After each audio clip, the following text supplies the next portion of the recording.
Now, millions of fans of Coronation Street have been watching one of the longest-serving characters, Gail, appear on the cobbles of Weatherfield for the very last time. The actress Helen Worth has stuck with the character through thick and thin for half a century. Now 73, she says she feels truly blessed to have had such a long Corrie career. Now, last time they left us guessing, and tonight fans of the BBC's Gavin and Stacey finally got the chance to see whether Smithy had accepted Nessa's proposal. The King praises the response to the UK riots in his Christmas message as he gives his personal thanks to the health workers who supported him during cancer treatment. I offer special heartfelt thanks to the selfless doctors and nurses who this year have supported me and other members of my family. Boxing Day sales begin, but the doors to some of the UK's largest retailers remain closed. Online sales are expected to rise. Good morning. In sport, Pep Guardiola needs a Boxing Day boost. Manchester City's Premier League run is historically bad, and now their boss has warned they might even miss out on the Champions League. And 10 years since she was last on our screens, Miranda Hart shares her long fight for a medical diagnosis and how she met her new husband while dealing with a mould problem in a house. Did he do a good job? I'm pleased to say he was an excellent project manager. Good with the mould. He was very good with mould. But the mould man, as I call him. Nice. It's lovely. The security service MI5 has released a special version of the poem The Night Before Christmas, voiced by the actor Gary Oldman.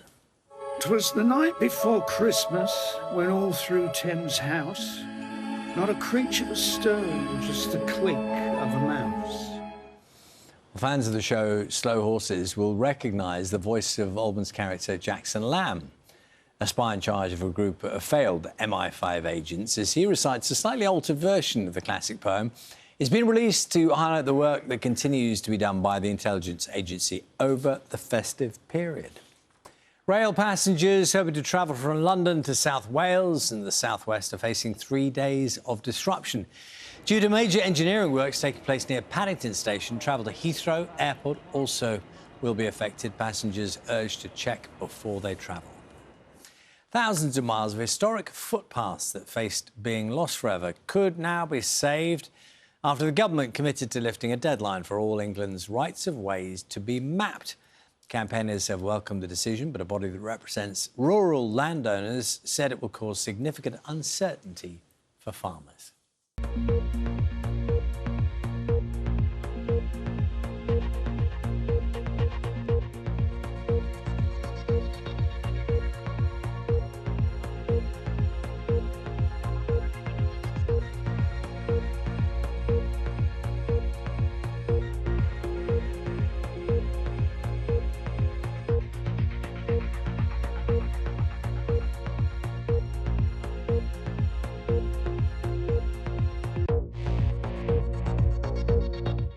Now then, what did people here in the UK watch on Christmas Day?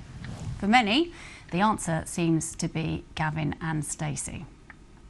Don't look now if you want some spoiler alerts, although I think this is actually the special 5 years ago. The show had a whopping overnight audience of 12.32 million, making it the biggest non-sports overnight of 2024. So millions tuned in. This was the final ever episode, although you're now looking, aren't you, at Wallace and Gromit. This was the second most watched programme of Christmas evening.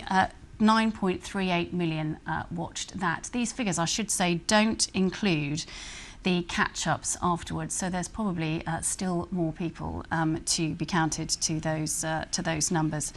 Quite astonishing, isn't it? I have to say I watched it, Gavin and Stacey, after I'd finished here reading the news at 10:30, so I managed to get through without any spoilers, and it was brilliant, so I would recommend it.